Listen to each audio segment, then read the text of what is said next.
Assalamualaikum warahmatullahi wabarakatuh. Kembali lagi bersama Al-Fakih di pelajaran Akidah Akhlak untuk kelas 7. Kali ini kita akan membahas tentang iman kepada malaikat dan makhluk gaib selain malaikat. Oke, jadi ini sebenarnya pembahasan untuk satu bab, tapi di video kali ini insya Allah kita akan meringkas seringkas-ringkasnya dan memahami serta mengimaninya. Oke, semoga dapat dipahami.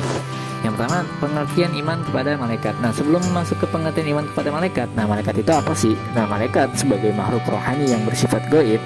Mereka diciptakan Allah dari nur atau cahaya. Karena sifatnya gaib, maka malaikat tidak dapat dilihat, didengar, atau diraba. Mereka hidup di satu alam yang berbeda dengan alam yang kita saksikan ini. Tidak ada yang mengetahui tentang perihal keadaan mereka yang sesungguhnya kecuali Allah Subhanahu wa Ta'ala.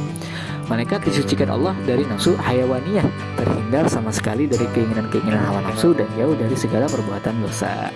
Oke, jadi malaikat itu makhluk yang diciptakan dari cahaya dan gak punya hawa nafsu, gampangnya gitu. Gak tidur, gak butuh makan, gak butuh ini itu. Pokoknya segala yang diperintahkan Allah kepada malaikat itu pasti dilaksanakan. Berbeda dengan kita nih manusia kan, yang punya hawa nafsu, punya keinginan aneh-aneh ini itu gitu. Adapun inti beriman kepada malaikat ialah mempercayai keberadaannya sebagai makhluk gaib ciptaan Allah Subhanahu wa Ta'ala serta meyakini jenis-jenis tugas yang diamanahkannya kepadanya. Oke, sekarang tentang dalil tentang adanya malaikat. Ada banyak nih. Nah, kalian bisa lihat sendiri di buku bacaan kalian. Di situ ada Quran surat Al-Hijr ayat 30, Quran surat At-Tahrim ayat 6, ada Quran surat Al-Anbiya ayat 20, Quran surat At-Tahrim ayat 6 lagi. Nah, ini salah kayaknya nih. Quran surat Al-A'raf ayat 206 dan Quran surat An-Nahl ayat 49. Nah, selain malaikat, nah kan kita kan babnya ini kan tentang iman kepada malaikat dan makhluk gaib selain malaikat. Berarti ada makhluk gaib selain malaikatnya, yaitu jin. Nah, dalil tentang adanya jin apa aja nih? Nah, di sini ada Quran surat Al-A'raf ayat 27, ada Quran surat Al-Hijr ayat 26 sampai 27, ada Quran surat Al-Ahqaf ayat 29, ada Quran surat An-Naml ayat 17, ada Quran surat Fussilat ayat 25, ada Quran surat Az-Zariyat ayat 56 dan Quran surat Al-Kahfi ayat 50. Selanjutnya, selain jin ada juga iblis dan syaitan. Nah, di sini dalil tentang adanya iblis dan syaitan itu bisa kalian lihat di Quran surat Al-Baqarah ayat 168, Quran surat Al-A'raf ayat 12 dan Quran surat An-Nisa ayat 110, Quran surat An-Nur ayat 21 dan Quran surat Al-A'raf ayat 16 sampai 17. Oke. Nah, sekarang nih yang pokok nih, yang inti, yaitu 10 malaikat yang wajib diketahui dan tugas-tugasnya. Nah, ini mungkin sebagian besar di antara kalian tuh udah ada yang hafal ya kan sama 10 malaikat ini. Jadi 10 malaikat yang wajib diketahui itu ada Jibril, Mikail, Israfil, Israel, Munkar, Nakir, Rakib, Atid, Malik, dan Ridwan. Oke, pertama Jibril. Jibril itu tugasnya apa sih? Tugasnya malaikat Jibril itu adalah menyampaikan wahyu dan mengajarkannya kepada para nabi dan rasul. Itu Jibril. Yang kedua, Mikail, membagi rezeki kepada seluruh makhluk, menimbang hujan, angin, dan juga bintang-bintang. Terus ada Israfil. Tugasnya apa? Meniup sangkakala. Apa tuh? Yang meniup semacam trompet yang mana menandakan untuk akhir dunia. Maksud tuh ya kiamat gitu. Terus ada Israel, mencabut nyawa. Jadi kalau setiap ada di antara kita yang meninggal dunia, itu ada malaikat Israel yang mencabut nyawa. Ada juga malaikat Munkar Nakir, itu apa? Bertanya dalam kubur. Nah, nanti kalau ketika kita meninggal dunia, itu dalam kubur ada malaikat yang menanyakan kita di alam kubur. Kalau kita lolos, insya Allah di alam-alam selanjutnya itu kita akan lolos, akan aman. Tapi kalau misalkan di alam kubur kita udah nggak aman, nah itu nanti di padang mahsyar, di mizan dan lain sebagainya, itu kita juga terancam nggak aman. Nauzubillahi min dzalik. Oke, selanjutnya ada malaikat Rakib dan Atid. Nah, tugasnya apa? Mencatat amal baik dan amal buruk manusia. Jadi nggak ada orang yang bisa lari dari catatan malaikat Rakib dan Atid. Pasti diawasi. Setiap manusia itu diawasi. Ada juga malaikat Malik, yaitu apa? Menjaga dan mengendalikan api neraka. Terus ada juga malaikat Ridwan, itu bertugas menjaga pintu surga. Itu 10 malaikat yang wajib kita ketahui.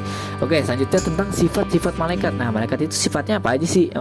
Nah, tadi kan kita udah tahu kan, malaikat itu nggak punya hawa nafsu, nggak ada nafsu-nafsu hayawaninya. Pokoknya suci deh, makhluk yang suci, makhluk yang selalu taat pada Allah. Nah, ini di antara sifat-sifatnya itu selalu bertasbih siang dan malam, tidak pernah berhenti, suci dari sifat-sifat manusia dan jin seperti hawa nafsu, lapar, sakit, makan, tidur, bercanda, berdebat dan lainnya, selalu takut dan taat kepada Allah, tidak pernah maksiat dan selalu mengamalkan apa saja yang diperintahkannya, mempunyai sifat malu, bisa terganggu dengan bau tidak sedap anjing dan patung, tidak makan dan minum, mampu mengubah wujudnya, memiliki kekuatan luar biasa dan kecepatan cahaya. Oke, sekarang sama-sama makhluk gaib, jin, iblis, dan setan. Itu apa sih bedanya dengan malaikat? Nah, apa nih perbedaan malaikat, jin, iblis, dan setan? Gampangnya gini, malaikat itu diciptakan Allah dari cahaya. Malaikat tidak memerlukan apapun yang bersifat fisik atau jasmani. Mereka menghabiskan waktunya siang dan malam hanya untuk mengabdi kepada Allah Subhanahu wa Ta'ala.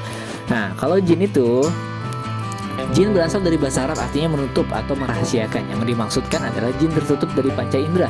Jin adalah makhluk halus yang tidak dapat dilihat. Ia diciptakan dari api. Jin dibedakan menjadi dua, yaitu jin kafir dan jin muslim. Jadi kalau bicara tentang jin itu sama-sama makhluk gaib, tapi dia masih butuh makan. Nah, beda sama malaikat. Dan jin itu diciptakannya dari api dan terdiri dari dua golongan, ada yang kafir, ada yang muslim. Sedangkan malaikat itu semuanya taat. Oke, sampai sini paham ya perbedaan malaikat dan jin. Selanjutnya ada iblis. Nah, iblis itu apa sih? Iblis itu berasal dari bahasa Arab, yaitu iblas, yang artinya putus asa dari rahmat atau kasih sayang Tuhan. Dengan kata lain, jauh dari kebaikan, dari bangsa jin yang mendurhakai Allah. Jadi iblis itu ya bangsa jin sama, tapi disebut iblis itu karena dia itu adalah makhluk yang putus asa dari rahmat. Nah, bisa dibilang pimpinannya kaum jin pada saat itu yang mengebangkang pada Allah, yang mendurhakai Allah, yang mana kita semua udah tahu kan kisah kesombongan iblis kepada Allah, yang mana menentang Allah karena tidak mau bersujud kepada Nabi Adam. Oke, selanjutnya ada setan. Setan itu berasal dari bahasa Arab yang artinya syaitan, yaitu setona, yang artinya jauh. Maksudnya adalah setan itu sangat jauh dari kebaikan dan sangat dekat dari keburukan atau kejahatan. Nah, setan ini gampangnya itu adalah nama sifat. Nah, bisa dari golongan jin dan manusia. Jadi setiap jin atau setiap golongan manusia yang mengajak kita kepada keburukan, yang mengajak kita untuk terjerumus kepada hal-hal yang nggak baik, yang untuk mendurhakai Allah, itu namanya setan. Jadi setan itu sifatnya setan, sifatnya yang buruk, sifatnya yang menjauhkan kita kepada hal-hal yang baik. Nah, itu namanya setan. Terus, nah sifat, kalau di sini ada sifat jin, ada sifat iblis. Nah, kalau sifat jin itu sama iblis sama-sama nggak dapat dilihat oleh panca indera manusia, sama-sama gaib kan. Terus sama-sama diciptakan dari api, karena iblis itu bagian daripada jin. Nah, terus kalau jin itu ada yang taat kepada Allah, maksudnya ada yang mengakui keesaan Allah, dan juga ada yang membangkang kepada perintah Allah. Nah, kalau iblis itu senantiasa berusaha menjerumuskan manusia kepada kesesatan itu. Jadi iblis ini yang ngebangkang mulu sifatnya gitu, mau nyari teman untuk ditemenin nanti di akhirat agar dimasukkan sama-sama di api nerakanya Allah. Nggak mau sendirian nih iblis gitu, tidak mati sebelum datangnya hari kiamat. Nah, karena sifat jin itu jin itu umurnya lebih panjang, tapi iblis lebih panjang gitu. Nanti meninggalnya itu ketika hari kiamat. Angkuh dan sombong sebagai sifat dasar dari setan dan atau iblis. Oke, di sini kan kalian ngeliat nih ada sifat iblis atau setan. Jadi harus dibedain ya. Iblis itu udah pasti setan, tapi setan itu belum tentu iblis, karena lagi-lagi tadi apa? Setan itu suatu kata untuk menunjukkan kata sifat, yang mana setan itu bisa berupa dari golongan jin maupun berupa dari golongan manusia. Oke, itu aja penjelasan kita kali ini. Jadi kita tuh harus meyakini adanya malaikat, adanya jin, adanya iblis dan setan gitu. Dan juga kita harus, kalau kita udah meyakini ya, kita harus kita terapkan dalam kehidupan sehari-hari.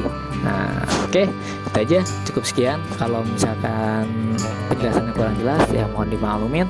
Kalau misalkan ada pertanyaan bisa langsung japri atau tulis di bawah kolom komentar. Wassalamualaikum warahmatullahi wabarakatuh.